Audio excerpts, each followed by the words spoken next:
আল্লাহর এক বান্দা ছিল নামাজে সেজদায়। তখন আল্লাহ রাব্বুল আলামিন তাকে ডাক দিয়ে বলে, বান্দা তুই যতই নামাজ পড়, যতই সেজদা কর, তোর জায়গা জাহান্নাম। এই কথা শুনে বান্দাটি বলল, আলহামদুলিল্লাহ। আল্লাহ তখন বলে, এই বান্দা, জাহান্নামের কথা শুনে কেউ আলহামদুলিল্লাহ কয়? বান্দা তখন বলে, আল্লাহ, জাহান্নামের মালিকও তুমি, জান্নাতের মালিকও তুমি।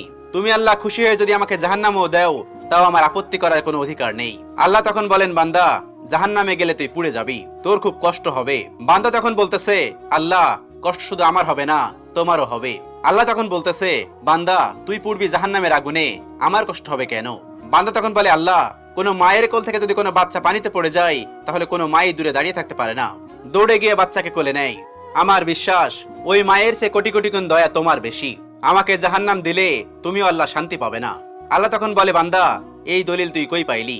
বান্দা তখন বলে, আল্লাহ, আমাদের জাতির পিতা ইব্রাহিম আলাইহিস সালাম তোমার প্রেম মুখে নিয়ে যখন নমরুদের আগুনে পড়ে গেল, তার আগেই তুমি বলে দিলে